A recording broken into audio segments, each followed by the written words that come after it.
Old soul, young world. But when it's of true positive nature and manifestation, Old souls, young souls, and all my damn souls in between. search deeper, dive deeper, and be like, yo, Old soul, young world.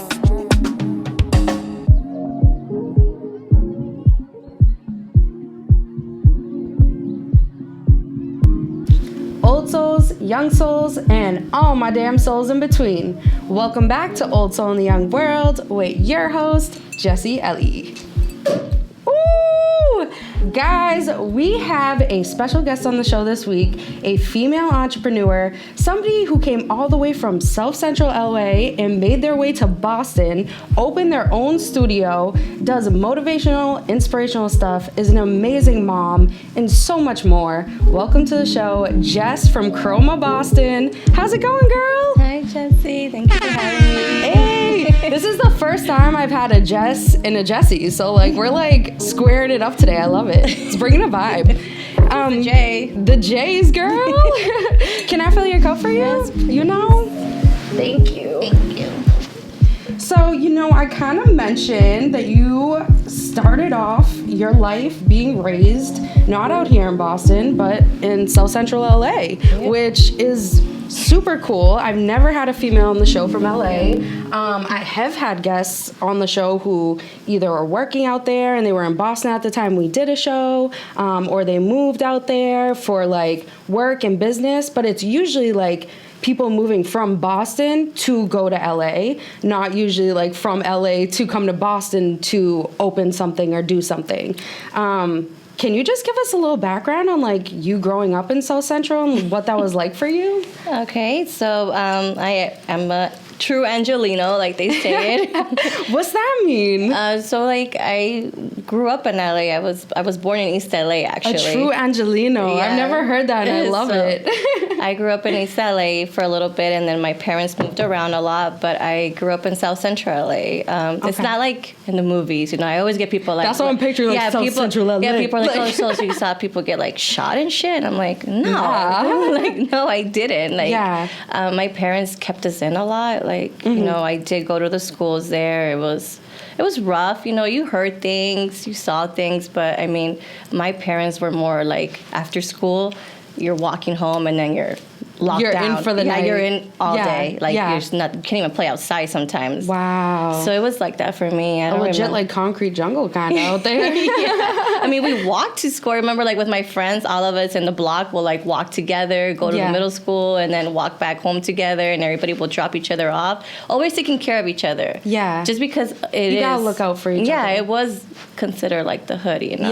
Yeah. I feel like there is kind of a lot of stigma based around it though. Like, because like you said, it's not like, oh, like South Central in the movies. But yeah, like, no, but there is still a lot of stigma around it. I don't like when people are like, oh my God, so can you tell me more? Like, you know, I'm like, I don't know what you want me to tell you. I don't know what else there is. I didn't see somebody get like, you know, kill or anything. Yeah, like, I don't like talking about that stuff. I mean, like, movies are movies. There's like real life too, you know. There's some people that have their stories. I don't have those kind of stories. Yeah. I feel like I had a really good upbringing. My parents were very strict. Yeah. And I went to school and did what I had to do, and then I was home. Yeah, that's awesome. And I feel like, you know, I know we talked a little bit before, but you also kept yourself like on track and motivated and really like wanting to work for something more than what you had, you know what I mean, to give yourself. I did. My sister went to one high school and I went to a different high school just because they were offering a like college sponsorship type of program. So I remember like wanting more, like, and that's a young age to be already thinking about like taking those steps. Yeah, and I didn't really like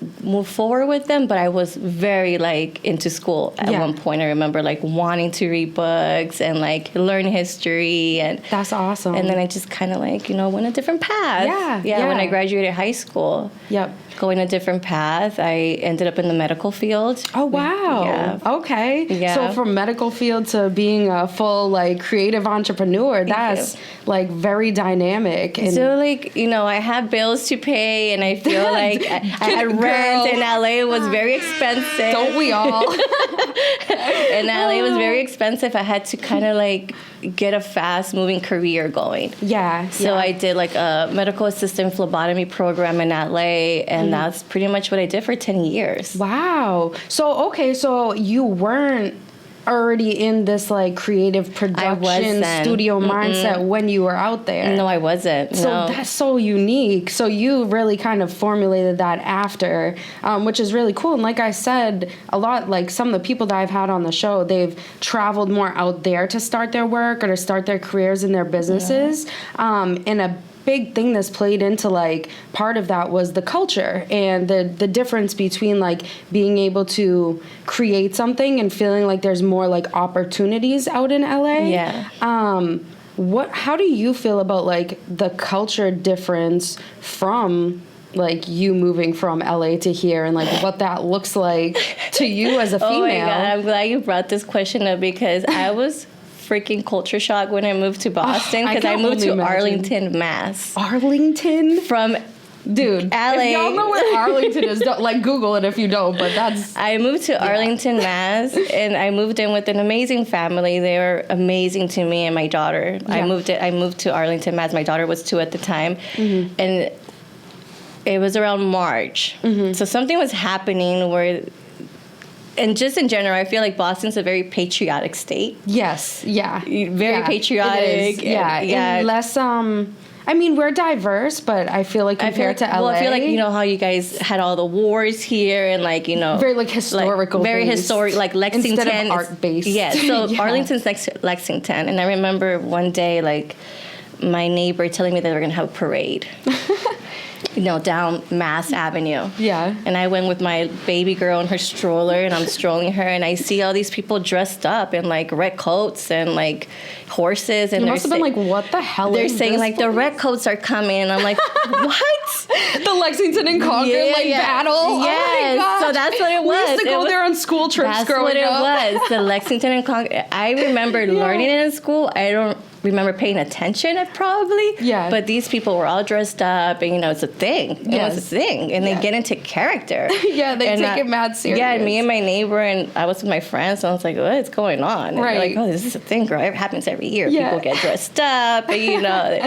That's so funny. I thought it was something different. And like I've never seen it in LA. I was going to say, like, in comparison, so like when you were in LA, did you ever go to, I know you were kind of locked in a little, but like, did you ever go to like festivals or did you ever go to like anything out there that was kind of like events or like if it wasn't Kobe Bryant's parade Laker games, I was not going anywhere. We were definitely ditching school to catch a Kobe parade in middle school. Yes. So we got a Kobe fan over here. Yeah. And you know, shout out to him. His anniversary is actually coming up. It is. That must have been I was in middle school. Okay, you were in middle school. I was in middle school when he was like his career was like definitely taking off because I remember he won a few championship games and I was in 8th grade and me and my friends will ditch school to catch the parade. I love that. That's bad, mommy. Sorry. I did some naughty shit. But no, that's a point in history though. Like how we say over here, like whatever Lexington Concord, that was historical. Like Kobe Bryant, like he was a legend. He created a whole culture out in LA. You know what I mean? Like he influenced music. He influenced fashion. He really did. I never saw him play till I was an adult. Yeah. Here in Boston, my husband took me to my first Laker game. I didn't have money for stuff like that. That must have been special for you. But that was very special. Yeah. He took me to my first like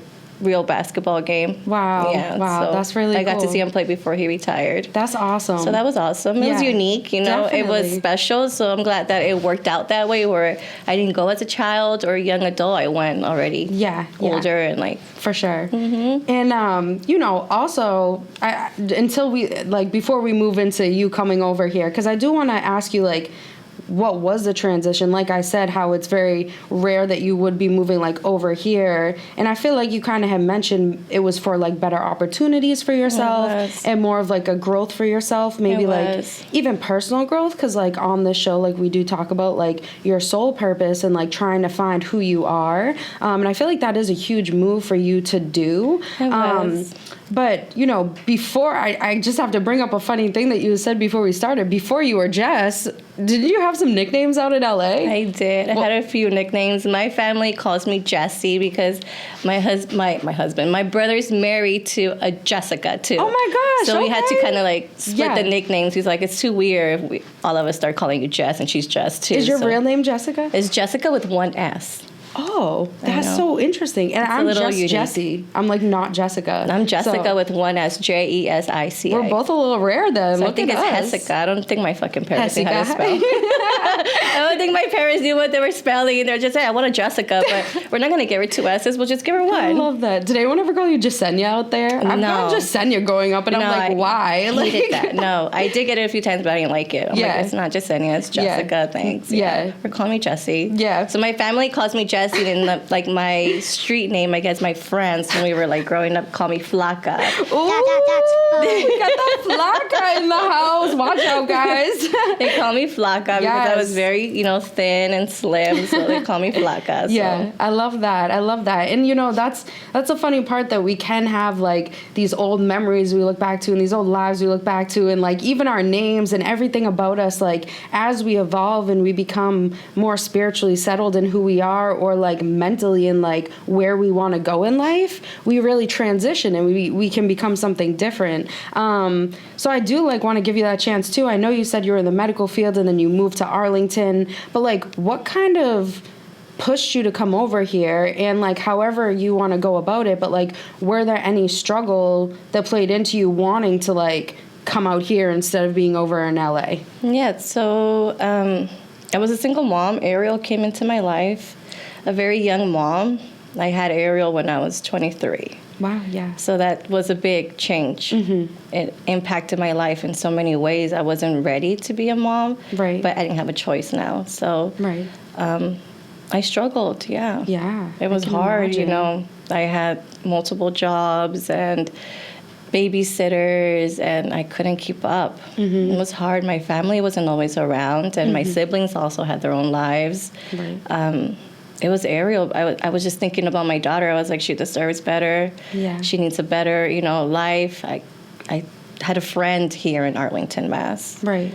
I reached out, and I was like, I kind of want to start over. I want to leave. That's like Yeah, like it was incredible tough. It to was make tough. that transition though. I had a little studio in LA, I remember, a little small Yeah. studio for me and Ariel, and I invited all my neighbors to come and just take my things. I was like, I'm moving, come into my apartment, take whatever you want, I don't care. And I just packed 3 little boxes and I took off. That's it? That's it. It was all Ariel stuff, her clothes, her little toys that I had, maybe 2 pairs of jeans that I brought, Yeah. a few tops, Yeah.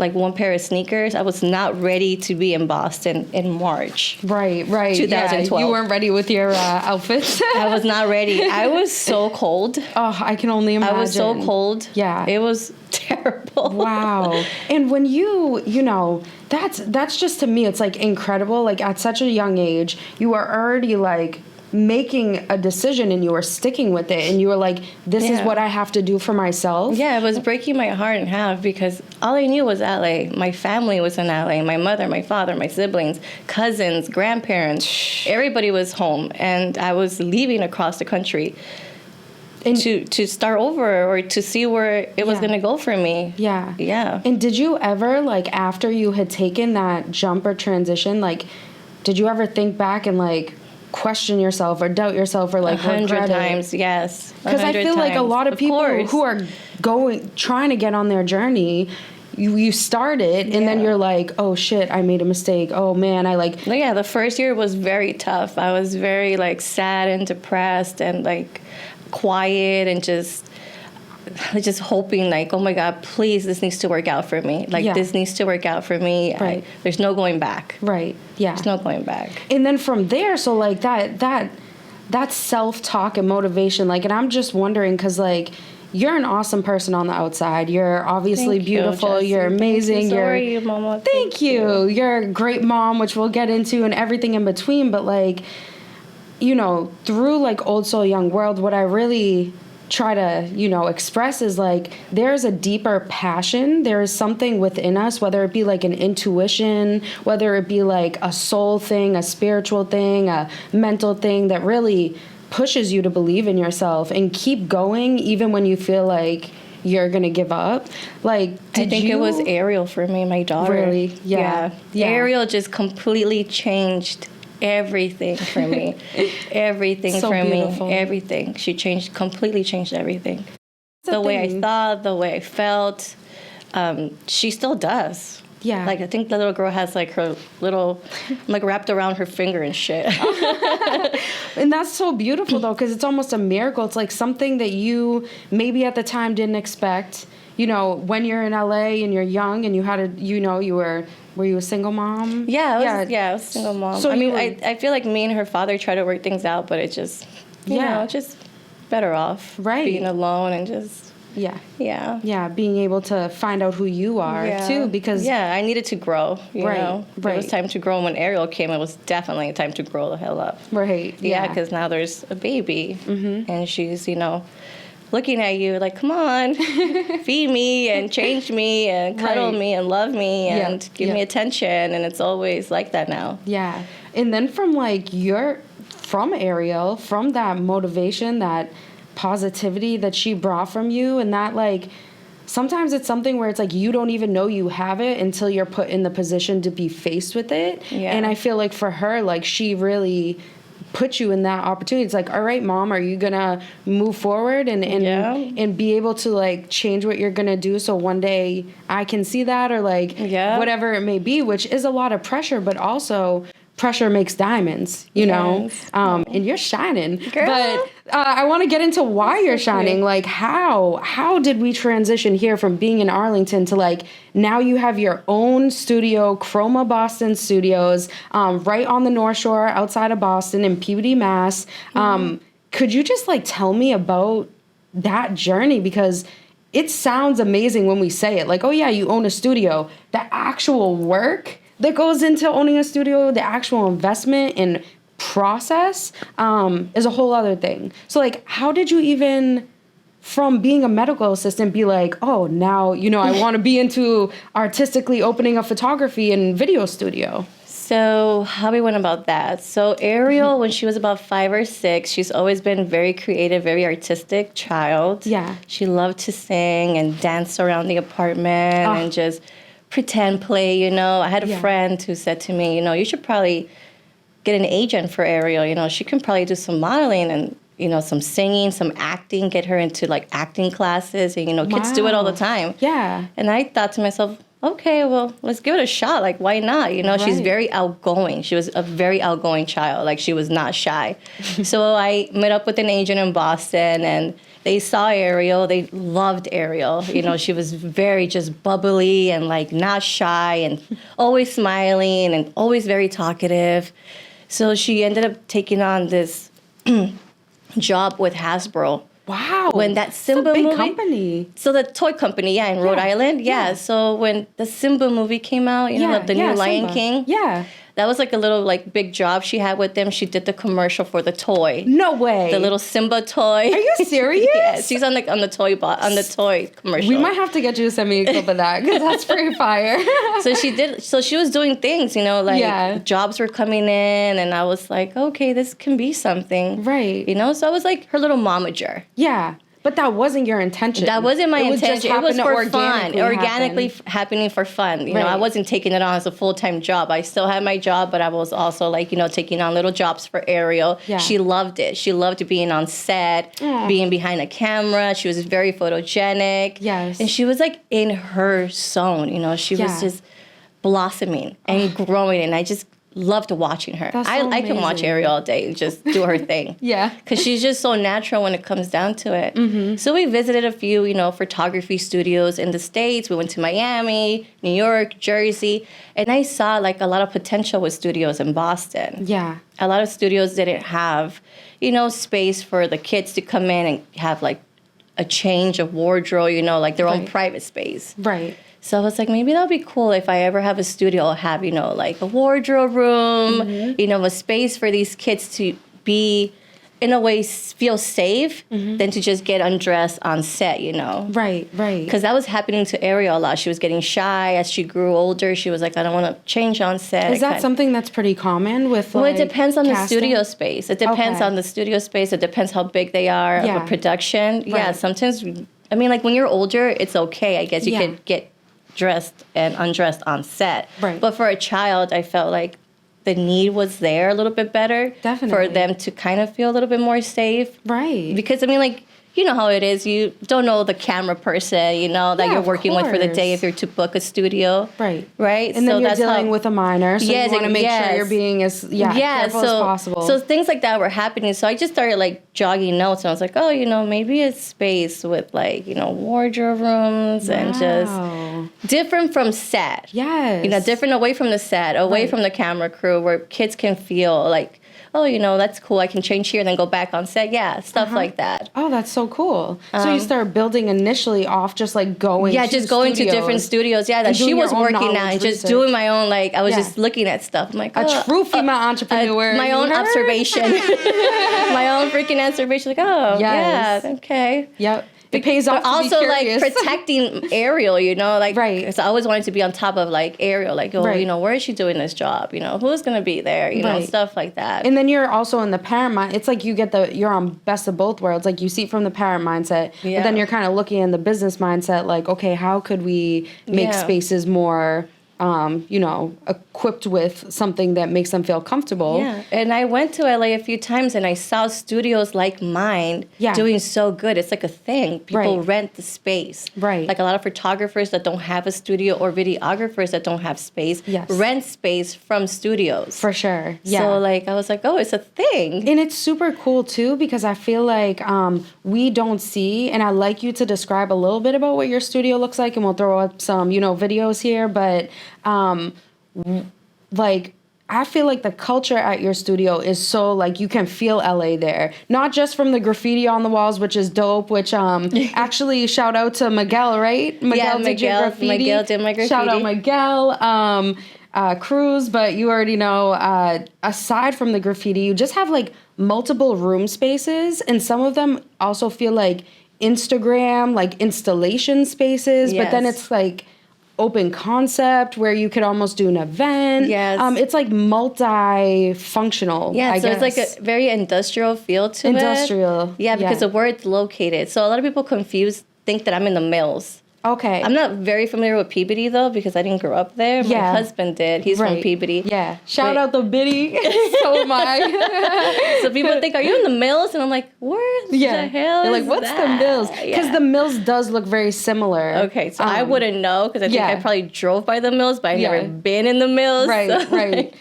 So from the blueprints of you, like, jotting your notes and taking down, like, all these ideas from the studio, where was the conceptual part where you're like, okay, now I'm literally, like, going to invest my time, I'm going to look for spaces, and, like, that process for you of, it like... It was about, like, 2 years ago. I think when COVID happened, like, 2 years ago. Oh, wow, during COVID. During COVID, yeah. Got you. Yeah. Nice. Like 3 years ago. Okay. Yeah, just home with Ariel a lot, my kids. Yeah. I was spending a lot of time at home. Just watching her be very creative and artistic. She sang a lot that year. I remember she was, like, singing and writing songs. Yeah. We even did a music video. Oh, my gosh. I was like, you know what? Like, that's a really cute song. Let's do a music video. That's so cool. So I started, like, really investing my time into that world, like photography, videography. I love it. Yeah. I'm not a photographer or videographer, but I love that world. Okay, so you're not a photographer or videographer. I'm you not. Just are the founder of the studio? Of the studio. And actually, I think you have one of your in-house photographers here today. I do. Shout out Saul. Yes. Hey. Saul Garcia is here with me. And I've known Saul since he was a kid. Oh, wow. That's special. Yeah, he's very special to me. Yeah. So is Saul from South Central? No. Did he come with you? No. Oh, okay. Saul, you didn't tell us. No, wait. He's going to kill me. Rosendale, I believe. Oh, okay. Did I get that right? Rosendale, I don't know. yeah. Saul, did I get that right? Yeah, Rosendale. Yeah, you got that. So no, I met his mom when we worked together in the medical field for Mount Darwin Hospital in Cambridge. Wow. Yeah, so she's been one of my good friends for the past, like, 12 years since I've been here. Okay. Yeah. Look at that 360 of that. It's like you meet someone in the medical field who then their family member ends up being he was a kid, an employee and a photographer. Yeah, for you, he was a kid when I met him. Yeah, I think I remember his older brother always thinking I was like a teenager that was a mom.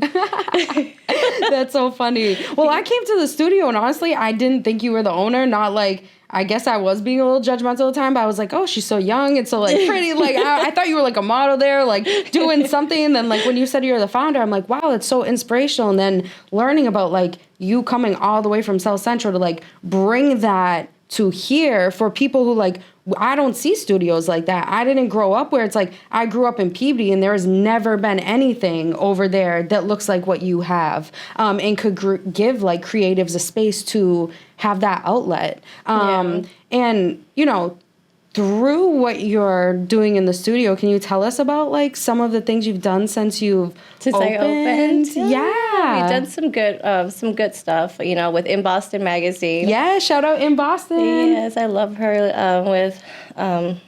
We did a Make-A-Wish Foundation photo shoot for 2 recipients, I believe. That was like one of my best moments there. It was very fun. That's amazing. It felt good. Yeah. You know, always giving back always feels good. Mm-hmm. And is that something that you also look to do through like CHROMA Boston? I do like to do stuff like that. Yeah. I like to do a lot of charity stuff like that. Mm-hmm. I do it. I feel good doing it. I feel like God's blessed me and put me in a position where I can give back a little bit of what I have, and I like to do that. Oof. That's fire. We appreciate that. So my husband, he's like my mentor, and you know, I go to him for everything. I wouldn't be here if it wasn't for him. He's definitely helped me and guided me in this whole process of entrepreneurship because he's definitely goals. And is he an entrepreneur himself? He has his own business in Danvers, but he's had it for 30 years. You want to shout him out? Shout out his business? I love you. Yeah, and he has Quick Manufacturing in Danvers. Awesome. And they do like mechanical components and medical equipment, military, power plant. Dope. Yeah, he's the shit. Her husband's the shit. You heard, hit him up if you need anything. He's the shit. Like, I mean, female boss came from, you know, the shoes to fill there are boss. high. The shoes to fill there are high for me. Like, yeah, definitely somebody I look up to a lot. But that's really like beautiful. Mad respect there for him. That he can play. So, I mean, I don't want to put words in your mouth, but would you say that the relationship that you started with him when you came here played into your purpose of like starting the studio and where you're at now as like a woman and like in your own self? Most definitely. Yeah, I see him hustle, you know, it's a lot of hustle that he does, and the work that he does is different from what I do and did. But just watching him just thrive at it and just be so passionate about it, and waking up every day at the crack of dawn and not coming home till like after dinner, and 7 days a week just loving what he does, like loving that craft. Right. You know what I mean? Like you have to love what you do in order for it to like... It lights a fire in you to want to keep going. Yeah, Yanni's like that. Yeah. And I'm just like, fuck, like who did I marry? Like look at this guy. Like, but look at you. Like that lit a fire in you. You know, I had my kids with him and I'm like, well, I'm just being mommy, you know. Even though it's a big role to play, I also wanted something for myself. As the kids got older, I'm like, I want to do something like that. Yeah. I want to be a boss bitch. Yes, I want to have a cool job, you know, like that I love, and I want to wake up every day to and actually feel like this is where I belong. Yes, exactly. Yeah, so I think a lot of it he had to do with it, just him being like himself and just being like so, you know, like a boss. Like, you know, like. Yeah. It's great when you are able to, I think that's a huge part in like being an entrepreneur and a female entrepreneur, because like, I don't know how you feel about this, but like in my journey of like being a female entrepreneur and starting stuff, we have to be careful about how we go about business and how we interact and how we conduct ourselves, and always being conscious of like putting our business foot forward instead of like, you know, like, and especially working with male partners. And like, it's really cool that you have a husband where you have that. But do you feel like since you've transitioned yourself into like the entrepreneur field that you've seen where you have to like maybe think about how you conduct yourself, or like just how you're putting yourself out there in a public eye? All the time, especially on social media. I mean, it's brutal. Can you talk a little more about that? So like, I don't post a lot of stuff anymore on my social media just because I feel like I'm going to get canceled or something like that. Like I get cancel scared. Culture is real. Yeah. Salute to that. Salute, girl. So I'm like very careful now with my social media. I'm also a Sagittarius. I feel like I'm very free spirited. You know, I'm always gonna do what I want to do, and like I like to have fun. But because of the business now, there's this like kind of pull back on me where I feel like I don't want to post things that are gonna piss other people off. I don't like to talk about like medical stuff or politics with people. Like I keep those subjects away from me. Right. Like, I just don't want to get canceled, you know. Like, is that something that if you weren't afraid of getting canceled that you would want to put out there and like be more outspoken? Probably not. Like, I have no clue about politics. Yeah, honestly. Like no desire to. No, girl, no. I am completely lost. Yeah. I Google everything or ask my siblings. I'm like, you guys, what is everybody talking about? What's going on? Like, no, I don't know. I'm too busy. The kids. Exactly. Yeah, I don't have time for that. Being a full-time mom, a full-time entrepreneur. I don't watch the news, girl. The news is probably Instagram. Like, you know, if somebody posted ABC something. Like I follow a lot of LA news, so I know a lot of LA stuff. Got you. And then some Boston stuff. But other than that, I don't watch the news. I don't sit there. And sometimes it's almost too consuming. It's like we live in such a consumer culture. I was actually just talking about this with my videographer. Shout out Abraham. But like we are so consumed within, you know, it's anything from fast fashion, like we were saying, to like the media, and sometimes it's just so overwhelming that you can't focus on yourself, and you wouldn't be able to like, you know, do it. You can't do it all. So that's what I'm trying to do is try to tap away from that, like tap away from the social media, kind of like have some space. A little disconnect. Yes, a disconnect. It's bad. But do you still feel like I feel like for me, part of that, with the entrepreneur aspect of like using my social medias, and I've talked about this with a few other people, but like you're in a different sector because we're both in the media. Yes. Using it as a tool and having this like pressure, like I always feel like I have pressure over my shoulders, hanging on my head to like be putting out content, be putting out good stuff, girl, making sure you're not the only one. Oh my God. Do you feel me? Yes, because of the type of business we're in. So I feel like a lot of our marketing business is on social media. 100%. And I'm now at an age where I'm like, I don't want to be on social media anymore. Like, you know, like kind of slow down. But it's also the way to grow. It's also the way to grow my business. Yes, it is. Yeah. But I want to use it now in a more productive, healthier way, a healthier approach. You know what I mean? Yeah. I don't want to put myself or my family out there too much anymore. I want to keep some of my private life a little bit private. Yeah. And I feel like that's a thing too, that's like when you start a business and people see you or who have grown up with you or who just have met you, they see you doing something big and having something of your own.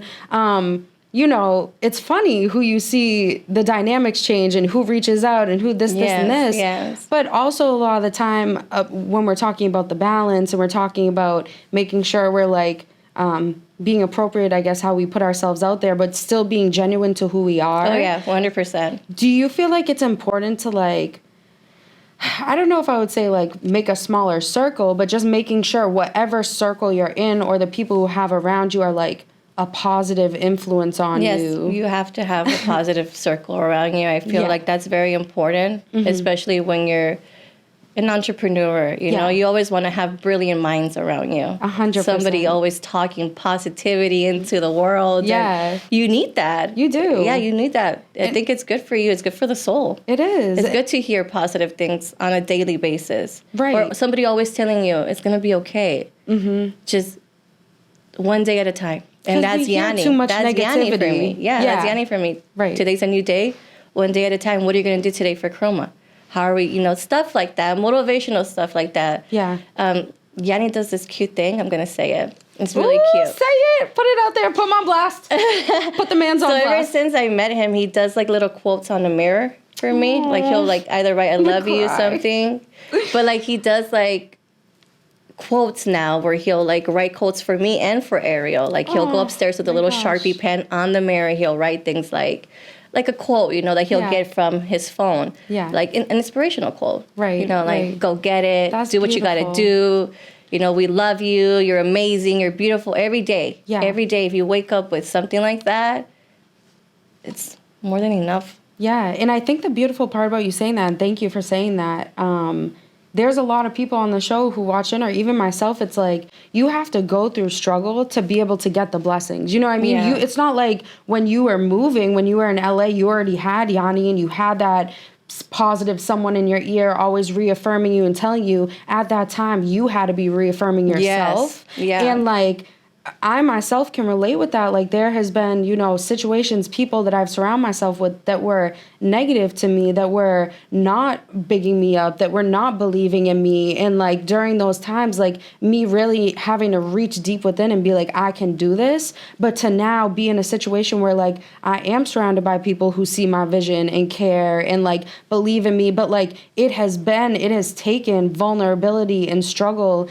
And like, I go through anxiety, depression, you know, et cetera, just to continue to push myself to be where I am, to talk to people like you, to put stories out there. So like, anybody listening in knows like, this isn't an overnight thing. This isn't a, you know, and when you see somebody with a product, like having their own studio, having their own show, whatever it may be, what goes in behind all of that, the work that you don't see, the investment that you don't see, like that is really like what creates who you are now. And that's the most beautiful part. And like, when I came to your studio initially, I was just like in awe, like, wow, this is something very different. But then being able to tap into you, it even highlights the studio more, because you really like carry that inspiration with you of like what it means to struggle to success, what it means to have nothing and build something, you know, and believe in yourself enough to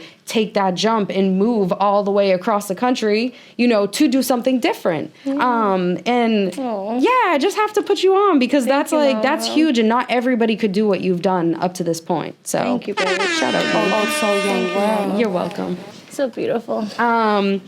But I do want to mention something that you had said to me. I think it was something that you've done at the studio and that you might be continuing to do, which is like for headshots. I know we talked about headshots, and like it's expensive. It's something that you dealt with Ariel when you were trying to get into that. Headshots are like yearly for like models. So if you're a model in the industry, you have an agent, you need headshots. You need a portfolio. You need to build a portfolio. Right. So they can get expensive. And you did like some type of a coupon deal, or you were thinking about maybe doing that? So I was thinking about like, so headshots can get very expensive. Yeah. Like, so I was thinking about breaking that cost for some families. A lot of families, like, you know, when my daughter started. Yeah. You know, somebody will tell you, oh, you got to pay the agent for the yearly fee, and then now you got to go pay $800 for some headshots. Right. I mean, like, some families can't afford that. Exactly. It's a lot of money. Right. So I want to do a program that kind of helps out some of these families that want their kids to be out there, kids that want to model. Right. Yeah. Yes. So start something. Who might not financially have that upbringing, but have that like talent, like Ariel did naturally. There's so many artistic and creative kids out there, and I'm always thinking about them or thinking about their families and how expensive it can get to get into this field and craft. Yes. Not everybody has the means to do it, and some people don't do it because of that. Right. But if my studio can offer some leeway to that, an opening gap where we can just drop those charges and just, you know. That would be an amazing give back. And like, I think that's huge too. Like, I work with youth a lot, and different type of youth who are creative and into different things, but they come from a lot of different upbringings, a lot of different households that, you know, might be considered that they're, you know, don't have as much resources as other people. Yes. And I feel like it's very important that like in the work that we do, we continue to highlight that and like give back to that. Yes. Through a natural way. And I feel like that's like, it's so part of what you already have built that I just can't wait to see where it goes. Thank you. So I'm talking to a few agents and just getting something together so they know that I'm in Peabody. Right. And that we're going to be offering headshots available for some families. That's so great. Yeah. With low income or whatever it is. Yeah. Yeah. Definitely promote that when you put that out. I love that. Thank you. And do you have like any other like things coming up, you know, in 2024? Any other goals or like personal? So we've done like pop-up shops. We did one pop-up shop at the studio in December. Nice. How'd that go? It was good. It was a good turnout. Sweet. With my girlfriend, Gabrielle, from High Maintenance. And we're going to have another one in February. Let's go. For Valentine's Day. So it'll be the 10th of February from like 12 to 4. Okay. And then we're going to have a live performance. Wow. From a kid that goes to Berkeley College. He's a salsa singer. Wow. Sebastian. Let's go. So he'll be performing. So if you're around and want to salsa dance on the 10th, fire. he's going to be there, yes. So we have some cool things happening, yeah. So it's not just videography, photo shoots. Like anybody who's listening and who's like, oh, wow, like I live locally, I want to book out. This salsa kid just did a music video like last weekend. Okay. Yeah, so he brought his whole entourage. He was in my cyclorama room doing his thing. Yes. It was a cool turnout, yeah. I saw some dope. pictures and videos. I wasn't there, unfortunately, but I mean, the studio has a lot of potential. So cool. And a lot of potential. Actually, thank you for touching on that. You said a cyclorama room? Yeah, cyclorama So can you room. kind of let people know what exactly do you have? What do you offer there? What do the rooms look like? What's a cyclorama room? If you don't know that term. So it's a 6,000 square feet studio. Okay. We have open space for events as well. And then we have little like rooms in the space. So there's a studio A that's basically more for like portrait shooting, headshots, stuff of that nature, family photos. We have like an electric backdrop, you know. Yep. And then it's all brick. You see how the very building is very cool industrial, looking, so it has like a nice like brick line to it. Yes. The windows, so you got your natural light coming in for all those photographers that like to shoot just with natural light. They don't like to use the strobes, Right. stuff like that. And then we have the podcast room. Yeah, shout out the podcast room. That's actually how I met Jess. That I we went did there to do podcast. Yes, so you have the podcast room, and then we have those small little creative selfie sets that I've built. You know, those the one were with the old awesome. school payphone. Yes. I think the payphone was because of LA. I was just like, I used to, get on the payphone when my beeper used to go on and put my little coin. So you have, it's 3 or 4 rooms. She has like 3 or 4 different set rooms where it's almost like, I don't know, like an Instagram photo looking type so it's like selfie sets. room. Yeah, A selfie set. Yeah, like selfie set room. So there's the one with the payphones, the one with the swing, and the other one's literally just blank right now. It's just a white wall. And can those change? Or Those is can that change set? seasonally. Yeah, they can change. I can do whatever I want with those. Like paint them over, recreate them. She's like, I'm the boss girl. We Yeah, can do what we want over here. Hello. And then the cyclorama room, which is really cool. So the my cyclorama, favorite. I love the cyclorama room. So the cyclorama room is a seamless curved wall. It creates an illusion that you're just in a bigger space. Mm-hmm. So a lot of people use it for videography, and they also love that it. Just when you see it, when you're staring at it, you don't see the end of it. Yeah. You just see the curve. Right. So it's really beautiful when you really shoot photography good for in there. Videography, For everything. Music videos. Yeah. People love that room. Yeah, that's really... So that's like one of my like cool rooms in the studio that people want to rent. That's super cool. At the moment. Yeah, it's popular. Love that. Because a lot of people don't know about it, haven't seen one, so they're like, oh, what is that? Yep. I was actually, funny story, when I was thinking about this season, before I had come to the studio we're currently at, I was thinking about trying to build my own cyclorama, and I was like doing research, like how you said you did research to like start your studio. I'm over here like looking up like, how much wood would I need, and what's the material? The plastering. It was so involved. I was like, all right, Jessie, but relax. You can do it. Like, but you can do it. I know you definitely can. I watched some cool like YouTube videos of just people that didn't even know how to do it like a homemade one. They made a homemade one, yeah. So did you guys build that when you took the studio space so my over? contractor found a guy, and he's the one that built it for me, but I don't think he's ever done one in his life. This was the first one ever, and he did amazing. It looks flawless. Yeah, it looks really amazing. cool. Thank you. Make sure you book those rooms because it is fire. Yeah. But I do want to touch upon, like, with Old Soul, Young World, I know that when we had talked kind of previous to this, you had kind of touched upon that you felt like your daughter's like an old soul, that she kind of naturally has kind of like a lot of these intuitive, like just talents and just like her thought process and how she relates with you, and you guys have like this special bond with each other. I feel like we're like twins. And she's also a Sag. Oh my gosh, you're both Sages. Yeah. So she's December 2nd, I'm December 15th. Yeah. So we both have that fiery, I love that, personality. I mean, yeah. It's crazy. It's too much in the house. It's too many Sages in the house. Too many. Yeah. Yes, Sages in the house for my husband and my boys. Yeah. Oh man, bless them. But it's gonna. We can light a fire quick. For sure. And from that, like, how do you feel, what's in your mind, like, how do you feel about building generational, like, legacy for what you're doing and where that could lead to in the future when, you know... My kids are older. Yeah. Yeah. Yeah. I get asked that a lot right now. I feel like people are like, oh, you know, why are you into this? You know, where's the end game for you? Mm-hmm. And with CHROMA, you know, happening so quickly that, you know, I feel like people are reaching out to me. I'm, you know, booking and working hard and trying to, you know, pretty much put my business out there. Yeah. I wanted it to be, I want my kids, you know, to have it.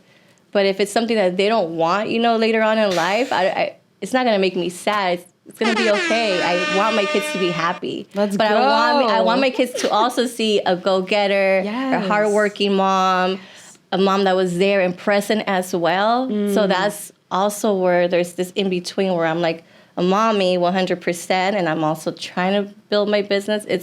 It's been hard. Yeah. Like, honestly, it's hard work. Yes. It's somebody that says that's easy. It's not fucking easy. Like, Right. I still have to be mommy all day and still try to put some work in so that my business can thrive. 100%. So it's a lot. Yeah, it's a lot. It's Unless mentally a lot. Yeah. Like, it takes a lot on the soul. It takes a lot mentally on your head. Right. Anxiety kicks in. Right. You want to be in two places at once, right? You Yeah, can't. for sure. You just can't. For you sure. just can't. But, you know, take it day by day. I pray a lot. I ask God for guidance. Yeah. I talk to my daughter a lot. You know, Yeah. she knows a lot. Yeah. Yeah. She's only 14, but I talk to her a lot. There's It's no important. really, there's no secrets there. Like, yeah, you like know? being able to be open, honest, and communicate, you know, with an awareness to your children where they see, like, yeah, you're their mom, etc., but you're your own person, and you're giving them that knowledge at like a young age where she can make the decision to be her own person. Your other kids can as well. Yeah. But I love what you said, and I just want to highlight for anyone listening in who has kids or who doesn't or works with kids or just in general, it's like, it's huge that you said, even though it would be beautiful to pass it down to them, that would not be something that you would force on them if it wasn't something they didn't want. Yeah, exactly. Like 100%. Yeah. That is beautiful because there's a lot of like notions where parents start businesses or they do this, and then there's already a preconceived expectation Oh, yes, 100%. of your child that puts something on them that they maybe could never live up to because it's not who they are inside. Yes. But the second part of, she still sees you doing what you're doing. Yeah. She still sees you being happy, doing something you love that creates She still sees the world. hustle. She still sees that it's not easy. She still sees me Yes. working to go get it. For She sure. still sees her baba working to go get it, you know? 100%. So she knows that it doesn't just fall off. Yeah. It doesn't just come from the sky and it's handed to you on a fucking silver platter. It doesn't work like that. Real life's not like that. Right. That's important to learn, you know, like I'm saying, the uphill battle, the uphill climb, that it is literally an everyday thing and you have to take it day by day, but you can't give up. Yeah. And, you know, I did mention, like, with myself that through my own uphill climb, there was a lot of anxiety, depression, mental health, things that I kind of had to struggle through. And I'm just wondering, like, through your own perspective, was there any aspects that you dealt with, like, mental health wise, or any things that you still deal with, maybe? I think I still do. I've never really talked to anybody about it. I feel like I pretty much kept all those hitting demons to myself. As a lot of people don't. We all just struggle silently. Yeah, we do. Yeah. Yeah, but yeah, I mean, my teenage years were a little rough. I feel like, you know, my mom was absent for a little bit. Thankfully, she's here now, present and healthy, but there was blessing. some absent years where you need your mom. Yes. So when I see Ariel, I know she needs me. I know that I cannot fuck it up. You know, I need to be 100% healthy and entwined with myself, and just she needs me because I couldn't picture her not having me when I know I needed my mom at those age, you know, at that age, growing up. So yeah, I think a lot of that depression and anxiety was probably from that. I still deal with that, you know. I still go back in time and like, oh, you know, what if I would have done that differently? Right. This is struggle with yourself where you're like, oh, what if I would have done this or that, or would my life have been different, in the long run. Will I even be in Boston? Right, exactly. But then when you give yourself grace to kind of look back and be like, yeah, I could have done this, I could have done that, but also like, look at how much you did do. Yes. Look at how you literally came here by yourself with the child at the age you did, started a whole life, found a husband or a soulmate, shall I say, had kids, started a business, and really like, you're a first generation Salvadorian as well, which like shout out El Salvador, yes. like that's huge. Like you have literally like, I hate to use the word American dream, but you really have created your own dream for yourself of what that means, aside from like the American 9-to-5 dream. Yes. Which is super, super cool. Yeah. I was wondering if you have any coping mechanisms or anything that you do to like keep your mental well-being on point and like being able to carry on that balance for your children and your business. Like, do you have any things that you do or like practice? for fun? Or just in general, like reading I exercise? started playing soccer on the side. Stop it! Yeah. That's cool. But like I don't post it anymore. I'm not good at it. Hey, you're still doing something. You're getting active. So I asked to play with the 30 and over league in Danvers at DIS. Cool. So there's like little leagues that happen and you just play for fun. Yeah. Is it a co-ed team? No, I think it's just 30 and over league. I don't know. Just 30 and over? Yeah, it just says 30 and over league or 40 and over league. Okay. So I play for both leagues. Nice. Like, whenever I want to pick up a game, I'll do that. Yeah. Quietly. Yeah. And go like at 8:30. Right. At night, put the kids to sleep and go run for 90 minutes. So that's something for your mental. It's fun. Yeah. Yeah, because it's fun with these women. Right. A lot of women that I play with. Oh, it is a women's league. It's all women. Got you. And they're a little older than me, Okay. but they're fucking running. Ooh. Faster than me. Girl, that makes you want to keep up. You're And like, I'm looking okay, I at gotta them get my like, game. whoa, like I want to run like that in my 50s. I want to run like that when I'm 45. Like they're just running and they're just happy and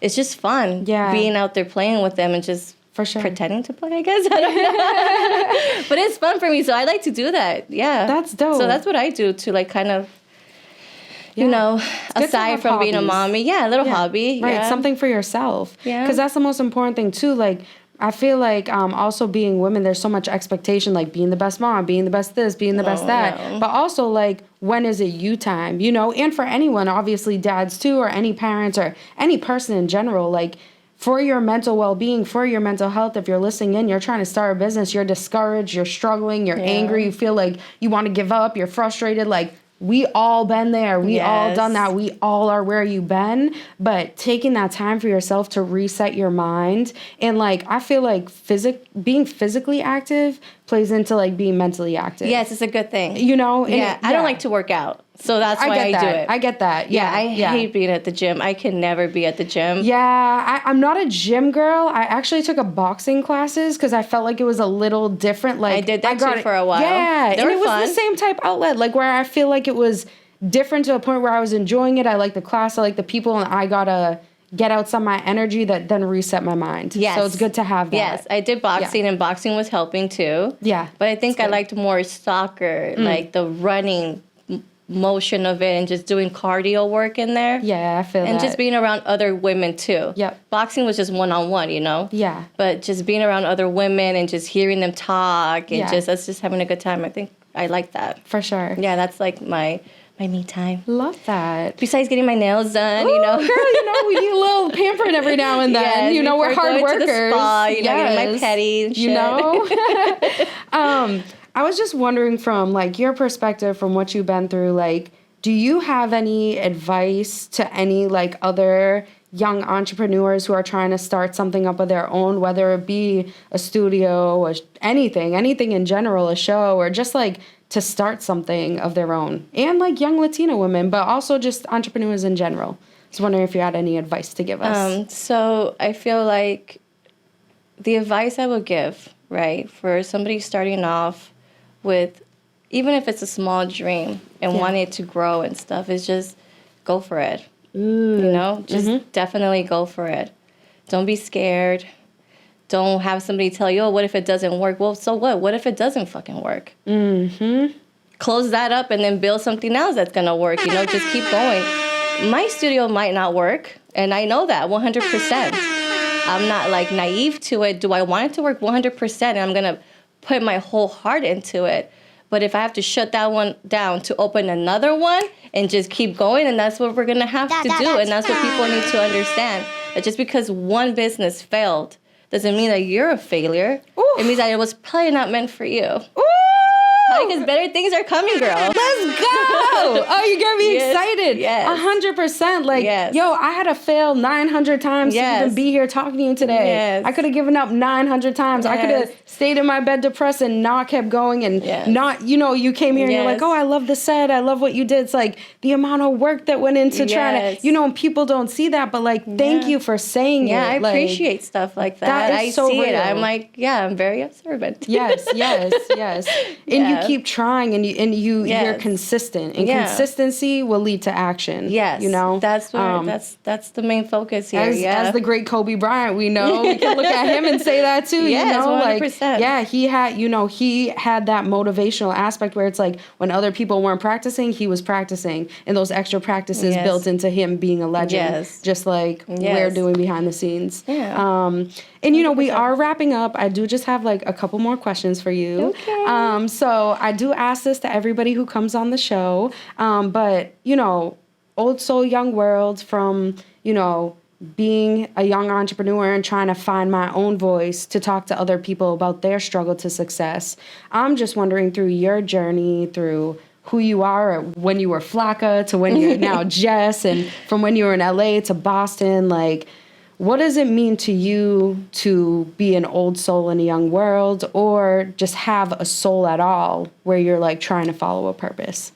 What does it mean to me? That's a good question, Jessie. Put you on the spot. I know, girl. This is the one question I didn't prepare you for. You I know. did it. You didn't say this on the phone. I know. I tricked my ass. And I said before we started, I won't caught you off guard, but I did. My soul. I love my soul.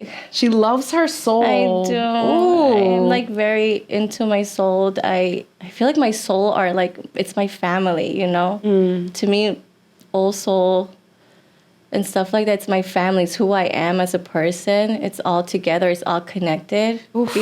Yes. People who have come and gone. Yes. Stuff like that. They're connected to somehow my soul. Like my mother-in-law that passed 2 years ago. She had dementia, but she never really met me as a person. But for some reason, I feel like we're still connected. Yeah. By souls. Wow.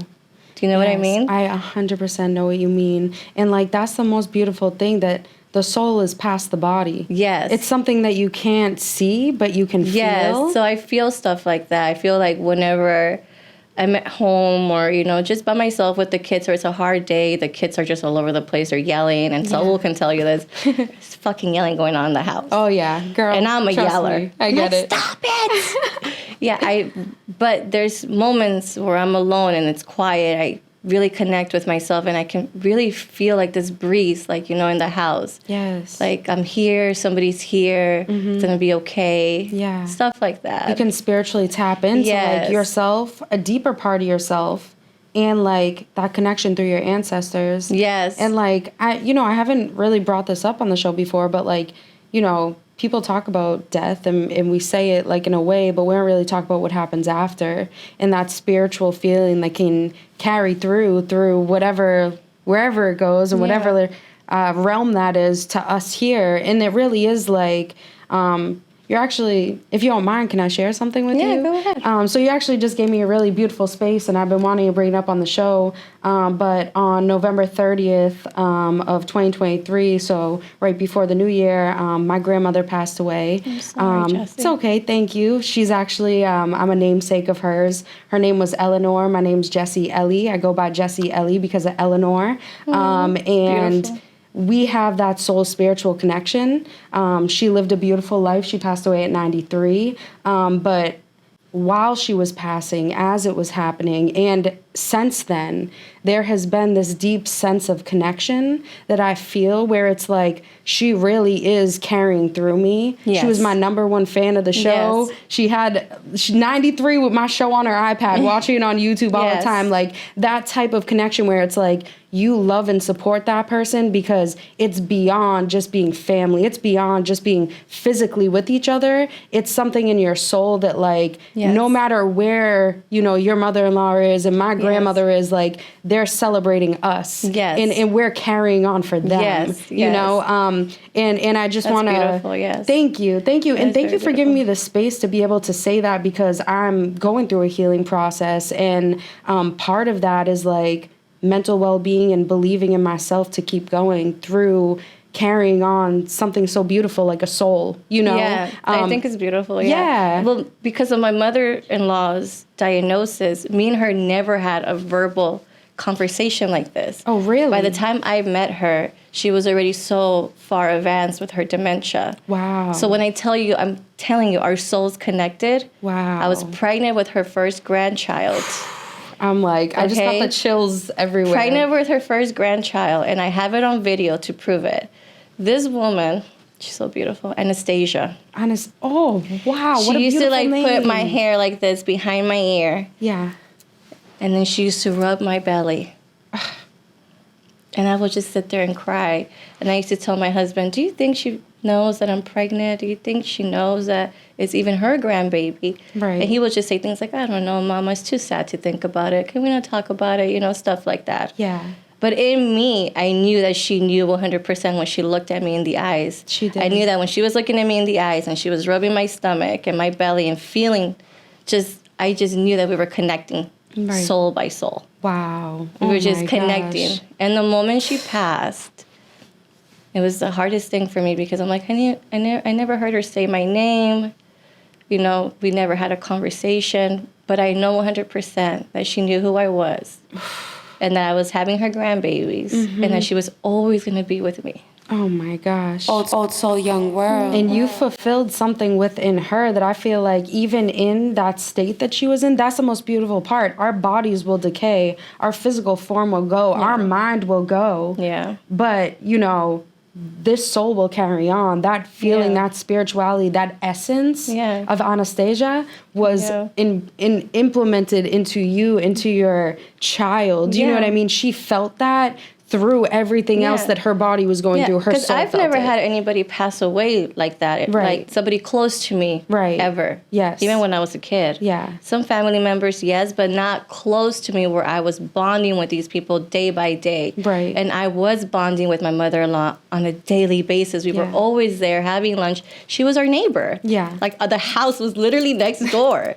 So we were always there. So it's losing her was rough, but also very magical in a way where I feel like she's connected to me. Yeah. She's so connected to me. And she's always going to be. It's a beautiful thing. Yeah. I want her to be. I love that it's even a thing, you know, like that it's out there and it's possible where I feel like she's connected to me like that. And that's a special part. And like anyone going through like a grieving process or anyone who's, you know, dealt with something where you lost somebody close to you, like it is beautiful to know that even through the sadness, there is this celebration of life where like there is something beyond this physical world. You know what I mean? And having that hope makes like the thought of when we talk about death and it being so negative, like there is something so beautiful. Yeah, there is a negative, But like, you know, we come the same way we leave. Yes. You know what I mean? And the only thing that's consistent about us is our soul. Really, like something inside of us that does not decay and does not leave.